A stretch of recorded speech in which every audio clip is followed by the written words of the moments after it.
오늘 시간에는 놀라운 십자가의 은혜라는 제목으로 하나님 말씀 증거하도록 하겠습니다. 저희가 사순절을 보내고 있고 고난주간이 다가오고 있고 부활주일이 다가오고 있습니다. 제가 그래서 오늘부터 이제 복음에 대한 말씀을 증거하려고 합니다. 미국 교회에 복음과 제자도를 통해 가지고 큰 영향력을 주고 계시는 데이빗 플랫 목사님이 계십니다. 데이빗 플랫 목사님이 지으셨던 책이 레디컬, 그리고 그 후속작으로 지으신 또 책이 Follow Me라는 책이 있습니다. 십자가의 도가 멸망하는 자들에게는 미련한 것이고 구원을 얻은 우리들에게는 하나님의 능력이 된다 말씀했는데, 그 책을 보면요 그런 내용들이 참 많이 나와요. 아직도 십자가의 은혜를 모르고 있는 이 세상에 많은 사람들, 그러나 그 가운데서 십자가의 은혜를 알고 복음을 받아 구원받고 변화된 사람들. 데이빗 플랫 목사님이 선교를 참 많이 다니셨던 것 같아요. 세계 각 나라를 참 많이 다니셨던 것 같고, 그 책에 보면 목사님께서 직접 만난 사람들 이야기, 직접 복음을 전했던 사람들 이야기, 현지에서 직접 들었던 이야기도 생생한 간증들이 거기에 많이 담겨 있어요. 이런 이야기가 있습니다. 이런 사람들에 대한 이야기가 있습니다. 아얀이라고 하는 이슬람교를 믿고 있었던 무슬림 한 여성이 있었습니다. 이슬람교라고 하는 종교는 집안의 체면, 친인척과의 관계, 동네에서의 집단적 행동, 이런 것들을 가지고서 이슬람교를 믿는 경우가 참 많습니다. 물론 개인이 알라를 믿는 것이지만 그 종교가 같이 가족의 어떤 친인척 관계에, 동네에서의 어떤 이런 구조적인 그런 모습 가운데서 이슬람교를 믿는 경우가 참 많이 있습니다. 그래서 이슬람교를 믿었던 사람들이 기독교로 개종을 한다는 것은 가족에 대해서는 배신이 되는 것이고, 심지어는 가족의 명예를 더럽혔다는 이유로 살인을 당하게 될 수도 있는 거예요. 아얀이라고 하는 여인이 바로 그런 여인이었습니다. 예수님을 믿음으로 말미암아 그녀에게 주어졌던 대가는 가족들을 피해서 살아야 했었고, 친구들과의 어떤 교제도 다 끊어져야만 했었습니다. 과연 무엇이 아얀이라고 하는 이 연약한 여인으로 하여금 그런 엄청난 대가를 치르게 할 수 있었을까요?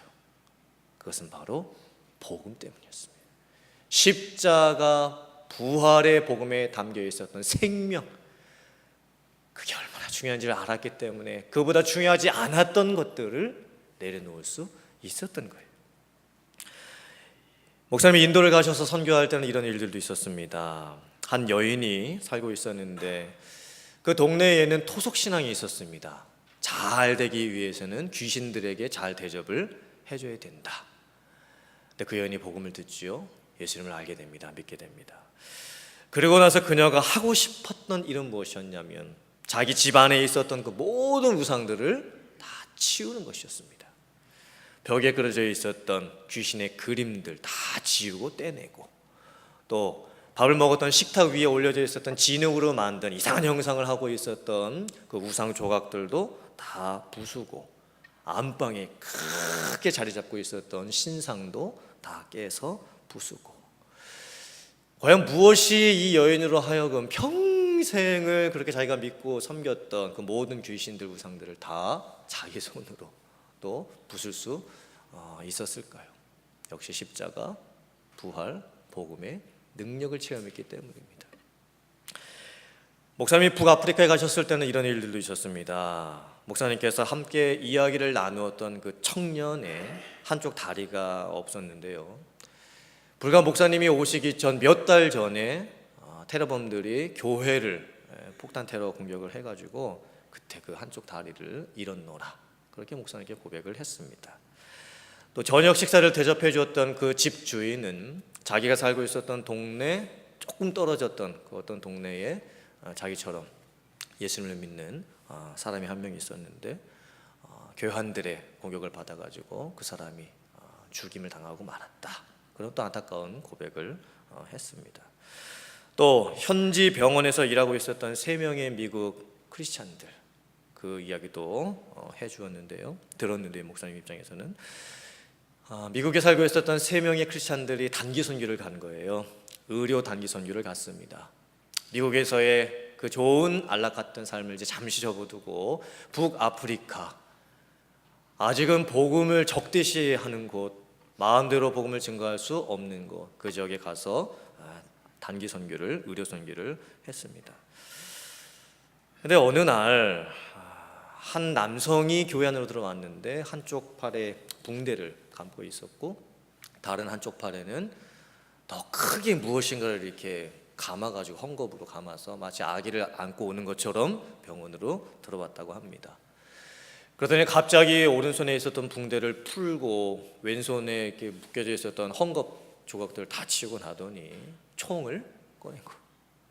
그리고 그 자리에서 총기를 난사를 하게 되었고 그 3명의 미국 단기 선교했던 분들이 다 그 자리에서 즉사를 하고 말았습니다.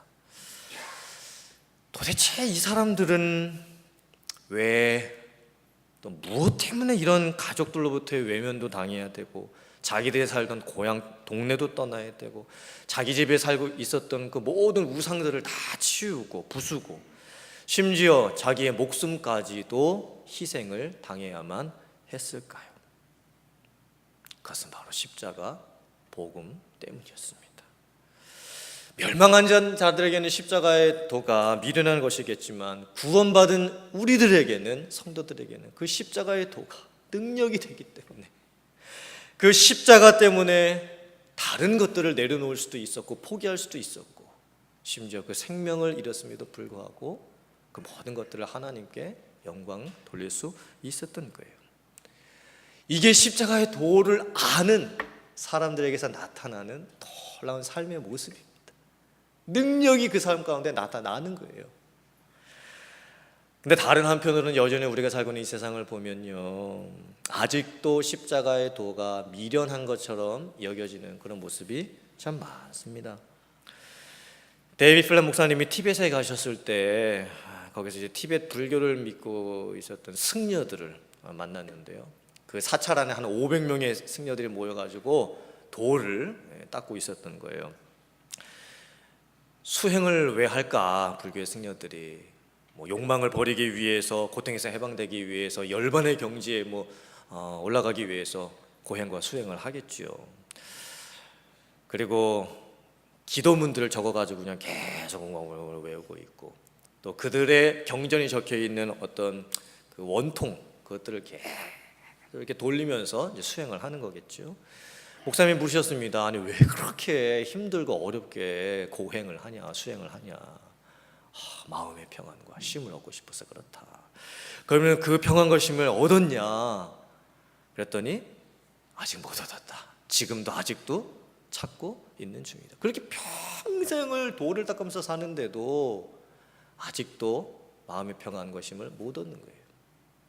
정말 찾아야 될 것을 찾아야 되는데 아직까지도 그분들에게는 십자가의 도가 미련한 것처럼 보이는 겁니다. 또 목사님이 인도에 가셨을 때에, 인도는 힌두교를 믿잖아요. 그래서 겐지스 강에 보면 많은 사람들이 거기 와가지고 목욕을 합니다. 겐지스 강은 인도 사람들에게 있어서 좀 영적인 곳이고 그곳에서 목욕을 하면 자기의 영혼이 정화된다고 믿는 그런 토속신앙이 있기 때문에 목욕을 하는 거예요. 거기 와서 어떤 아낙네들은 이제 빨래도 하고 또 사람들이 그 겐지스 강을 끌어다가 또 식수로도 활용을 합니다. 데이비드 플랫 목사님이 인도 북부를 이제 가셨을 때에, 이제 인도는 남부가 있고 이제 북부가 있는데요. 대부분의 사람들이 남부 쪽에 삽니다. 그리고 이제 북부 쪽에는 크리스찬 비율이 상당히 낮습니다. 0.5%. 그러니까 99.5%의 사람들은 아직 하나님을 모르는 거예요. 아직 예수님을 믿지 않고 있습니다. 목사님께서 어느 거리 한 복판에 이렇게 딱 서게 되셨는데 수많은 사람들이 지나다녔고 있었습니다. 근데 목사님 마음 한가운데 이런 안타까운 마음이 들고 있는 거예요. 이 많은 사람들에게 정말 힌두교도 아니고 불교도 아니고 이슬람도 아니고 지금 자기네들이 믿고 있는 그 모든 것들이 다 허상이고 가짜이고 예수님만이 오직 유일한 길이고 복음만이 유일한 생명이라고 내가 과감히 이 도로 한복판에서 이 사람들에게 외칠 수 있을까? 내가 믿고 있는 이 생명의 예수 그리스도를 도대체 어디서부터 시작해서 어떻게 이 사람들에게 증거를 해줄 수 있을까? 아직도 십자가의 도가 미련한 것처럼 여겨지는 이 세상의 곳곳의 그 현실들을 보면서 이 목사님의 마음이 너무너무 아프셨던 거예요. 우리들이 살고 있는 세상이 그래요.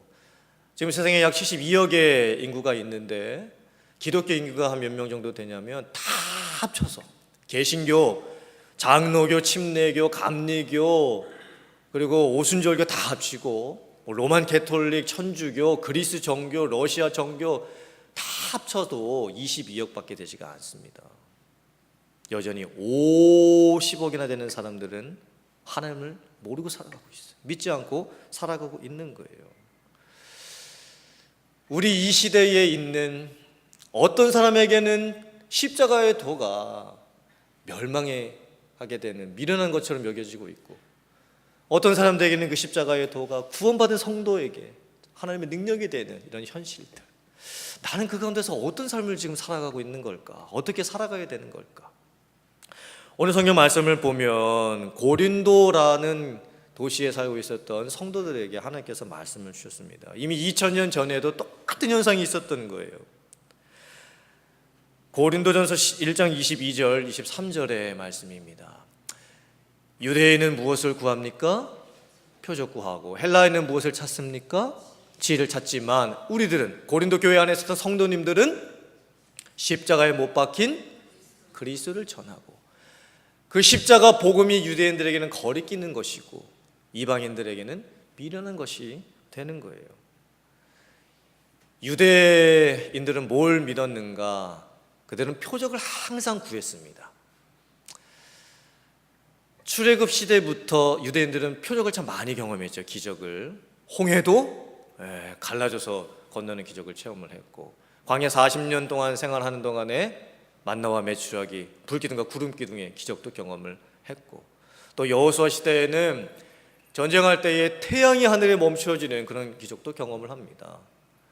그리고 히스기야 왕 시대에도 병들었을 때 히스기야 왕 간구했을 때 태양이 15도 뒤로 물러가는 기적도 경험을 하고, 수많은 선지자들, 엘리야 선지자, 엘리사 선지자를 비롯해서 수많은 선지자들이 많은 표적과 기적들을 보여줬죠.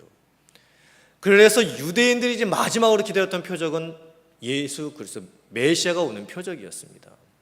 그런데 그 예수님이 세상에 오셨을 때에 그 예수님이 유대인들의 입장에서 봤을 때는 뭘 기대를 했냐면, 메시아가 오면, 그리스도가 오면 예전에 다윗의 왕권과 같은 그런 나라를 다 다시 한번 회복시켜주고, 지금 이 로마의 식민지 상태로부터 다 회복을 시켜주고, 우리로 하여금 뭔가 잘 되게 하는 그런 것들을 우리에게 줄 수 있을 것이다 기대를 했는데, 정작 예수님께서 오셔서 행하신 것이 무엇이었습니까?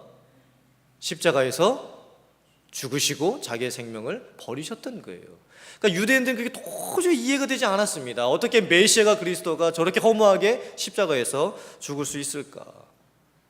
마지막으로 기대했던 그 예수님의 모습이 십자가에서 끝이 나니까 유대인들은 그걸 믿지 못했던 거예요. 부활도 더더욱이 믿지를 못했죠.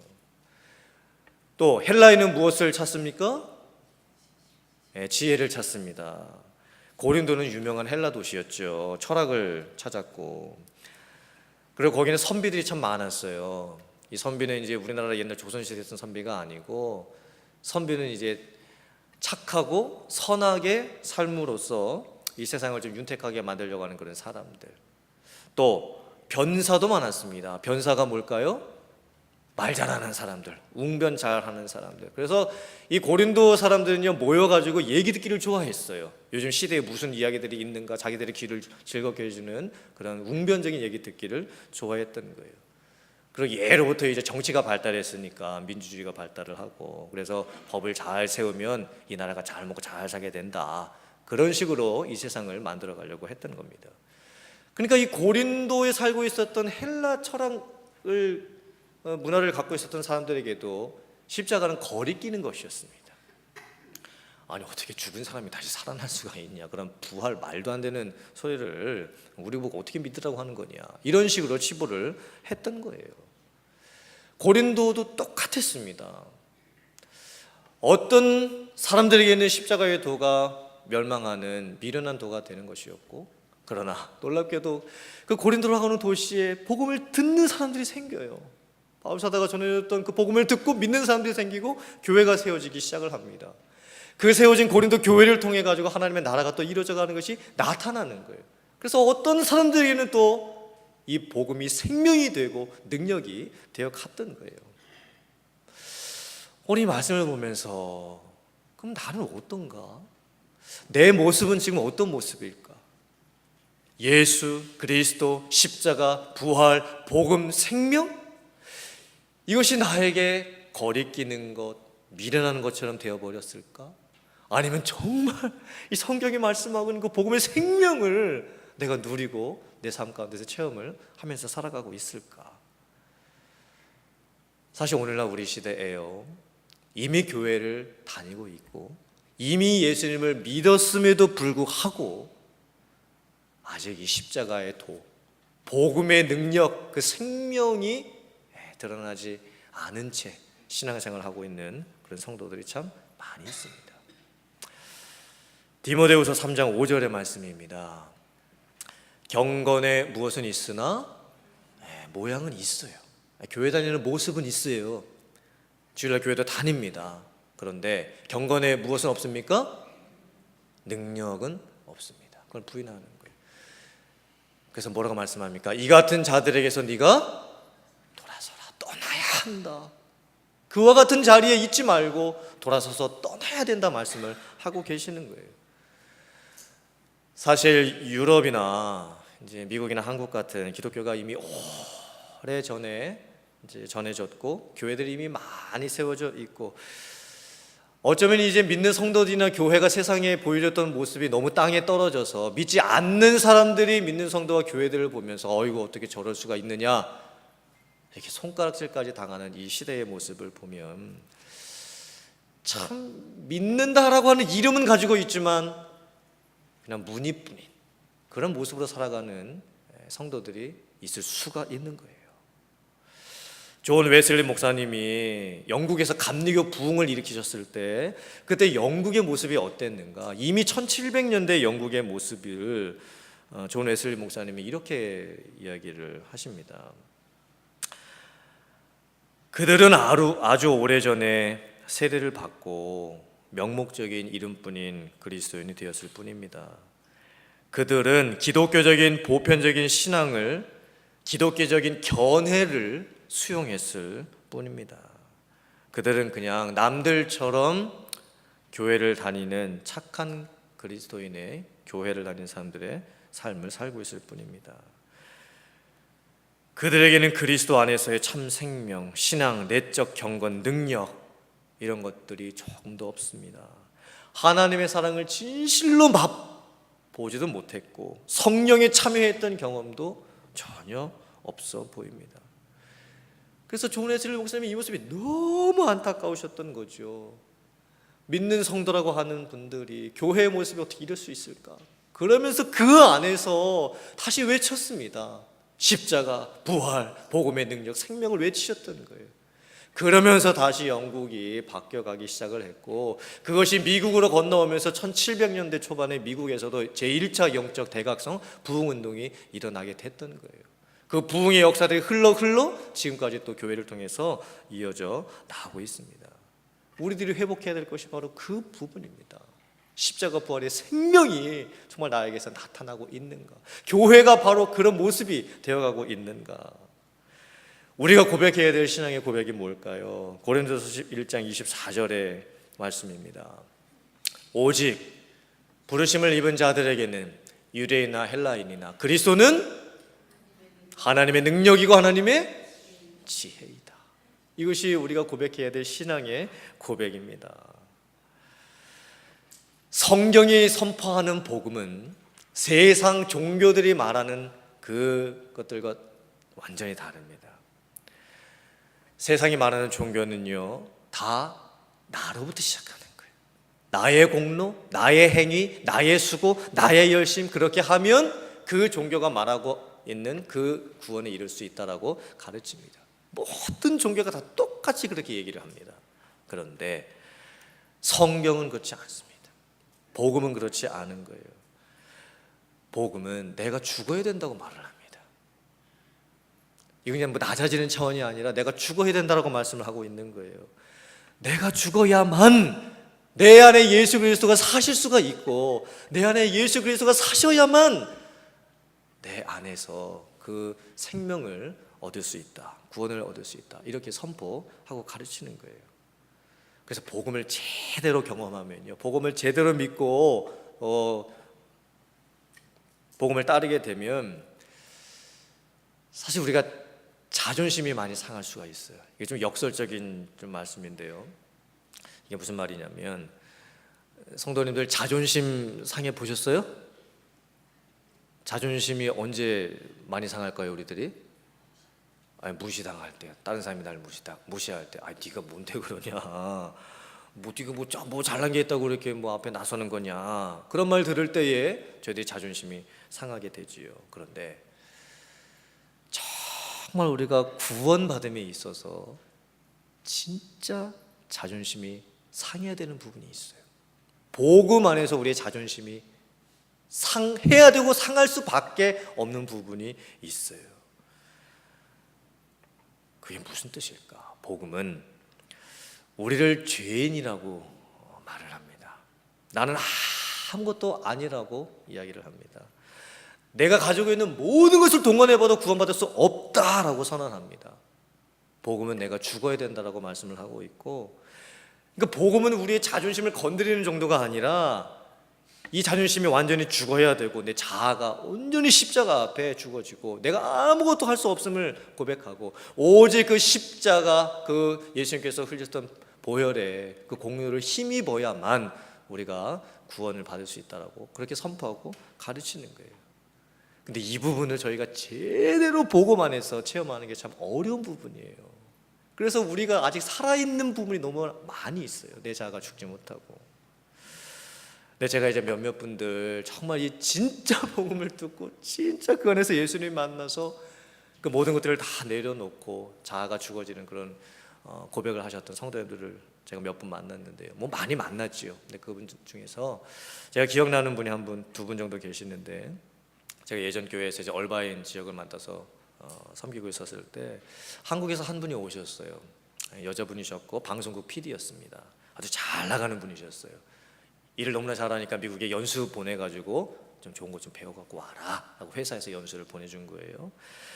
이분이 정말 좋은 분이에요. 마음씨도 너무나 착하고 인격도 품격이 있고 가정도 뭐 아주 아름다우시고 세상적으로도 인정받고 가지고 계신 것들이 참 많이 계셨어요. 예전에 어렸을 적에 이제 교회를 몇 번 다녀본 적은 계셨지만 교회를 다니고 계시지는 않았습니다. 그 이후로는. 근데 이제 미국에 오셔서, 미국에 오면 이제 누가 교회를 좀 데리고 가잖아요. 교회를 갈 수 있는 확률이 더 많아집니다. 근데 그분이 교회에서 복음을 듣게 돼요. 그 예수님이 누구신지를 정확하게 이제 전해 듣게 되고, 그리고 나중에 이제 훈련까지 받게 되시는 거예요. 그래서 우리 교회 이제 양육반 훈련하고 똑같은 이제 세일꾼반 훈련 그분이 다 마치시고 되셨을 때 저랑 만나서 말씀을 나눴을 때 제가 물어봤어요. 예수님 믿고 교회 다니기 시작하셨을 때 가장 힘든 부분이 무엇이었습니까? 그랬을 때 그분이 뭐라고 고백하셨냐면, 목사님, 제가 예수님 믿을 때 가장 힘들었던 것은 내가 아무것도 아니라는 것을 인정해야만 하는 것, 그게 저한테는 제일 힘든 부분이었습니다. 왜냐하면 그분이 50 인생을 사시는 동안에 지금까지 바라봤던 삶은 세상 경력, 또 성공, 남보다 높이 올라가는 것, 뭐 내 손에 주어져 있는 돈, 또 명예, 가정, 이 모든 것들을 바라보면서만 살았는데, 그게 아무것도 아니라고 하기에는, 그 모든 것들을 내려놓고 예수님을 내 삶의 주인으로 그렇게 믿기에는 이게 너무 아깝게만 느껴지고, 그걸 정말 내가 다 버릴 수 있을까, 그 고민이 너무 많았다라는 거예요. 근데 그분이 그걸 하시게 되는 거예요. 물론 삶으로 다 행하기까지는 시간이 많이 걸리겠죠. 그러나 입술로 마음으로 믿고 고백은 분명히 하시게 됐던 거예요. 자기는 아무것도 아니구나. 내 자아가 다 죽어야만 되는 것이구나. 그리고 내 공로도 아니고 내 열심도 아니고 오직 예수 그리스도의 십자가의 보혈, 그 은혜로 내가 구원받는 것이구나. 그러면서 그분 안에 엄청난 변화가 찾아오기 시작을 하게 되었습니다. 진짜 예수님을 만난 거죠. 진짜 복음을 듣고 예수님을 만난 거예요, 인격적으로. 또 제가 사역반에서 만났던 한 분도 그래요. 그분도 예전에 교회를 다니시기 전에는 교회 다니는 사람들을 어떻게 봤냐면, 왜 교회를 안 다녔냐면, 교회 다니는 사람들은 한결같이 별 볼 일 없고 능력 없는 사람들이 교회를 다니는 거다, 그렇게 그분은 생각을 하셨대요. 그러니까 그분이 왜 그런 생각을 했냐면, 오죽이나 자기가 자기 삶을 제대로 이렇게 믿고 살아갈 자기 힘이 없으면 신이라는 존재를 찾아가가지고 날 좀 도와달라 그렇게 기도를 할까. 아니, 자기의 힘을 자기의 인생을 자기의 힘으로 살아가야지 뭐 신한테 뭐 그런 걸 찾아가가지고 구하고 하느냐. 그러니까 오해를 많이 하고 계셨던 거죠. 그런데 그분이 이제 교회를 오시게 됐고 복음을 듣게 됐고 예수 그리스도를 영접하시게 되셨어요. 그리고 났을 때에 교회 바깥에서 자기가 있었을 때 교회를 봤던 모습하고 자기가 교회 안에 들어와 보니까 교회 안에 정말 자기가 오해했던 부분들이 너무나 많았던 것을 고백하게 되셨던 거예요. 아, 교회 다니시는 분들이 내가 생각했던 그렇게 못나고 어리석은 분들이 아니셨구나, 능력 없는 분들이 아니셨구나, 오히려 더 힘이 있고 더 권세 있고 더 할 것이 잘하는 분들이 더 낮아지고 저는 아무것도 아닙니다, 그런 모습을 그분이 보게 되셨던 거예요. 그러면서 섬기는 그런 모습들을 교회 안에서 보면서 그분이 교회에 대한 오해를 이제 완전히 푸시게 되셨어요. 그리고 자기랑 똑같이 생각하는 그 사람들을 이제 찾아내면서 이제 복음을 전하시게 되셨던 거예요. 사랑하는 성도님들, 우리가 회복해야 될 것이 바로 십자가 복음입니다. 예수 안에 있는 생명입니다. 그리고 우리가 고백해야 될 신앙의 고백이 있어요. 이건 정말 인격적으로 체험적으로 내가 받는 주님에 대한 고백이 되어야 되는 거예요. 갈라디아서 2장 20절의 고백입니다. 우리 화면 보시고 같이 한번 고백해 보겠습니다. 자, 시작. 내가 그리스도와 함께 십자가에 못 박혔나니 그런즉 이제는 내가 사는 것이 아니요 오직 내 안에 그리스도께서 사시는 것이라. 이제 내가 육체 가운데 사는 것은 나를 사랑하사 나를 위하여 자기 자신을 버리신 하나님의 아들을 믿는 믿음 안에서 사는 것이라. 아멘. 예수님 안에 생명이 있습니다. 예수님 안에 복음이 있습니다. 예수님 안에 구원이 있고 예수님 안에 능력이 있고 예수님 안에 변화가 있고 예수님 안에 치유가 있습니다. 모든 것이 그 이름 안에 있습니다. 그리고 그 이름이 내 안에 있습니다. 예수님만이 하나님으로 갈 수 있는 유일한 생명의 길이고 구원의 길입니다. 은혜의 길이고. 그리고 많은 세상 사람들이 육체의 힘을 자랑하고 헛된 것들을 자랑하고 있는 십자가의 도를 들었으나 여전히 미련한 것을 취급하고 멸망하는 길로 가고 있는 이런 상황 가운데에서 저와 여러분들은 내게 이루어진 이 구원이 얼마나 놀라운 것인지 다시 한번 돌아보고, 내가 매일 십자가 앞에 내 자아가 죽어지고 죄인 중에 정말 괴수 같은 죄인을 하나님이 얼마나 나를 사랑하셔서 나를 구원해 주셨는지, 그 구원의 놀라운 은혜와 감격을 갖고 살아갈 수 있는 여러분들 다 되실 수 있기를 주님의 이름으로 축원합니다. 예수 안에 있는 생명, 십자가 부활 복음 안에 있는 그 능력이 여러분들의 것이 되실 수 있기를 바라고, 또 이 세상을 향해서 아직 그것을 모르는 사람들에게 전도를 통해서 주님을 증거하고 여러분의 삶 속에서 그 십자가의 주님, 그 부활의 주님을 따라가고 또 함께 동행하고 체험할 수 있는 그런 능력의 삶을 살아가는 여러분들 다 되실 수 있기를 주님의 이름으로 축원합니다. 아멘.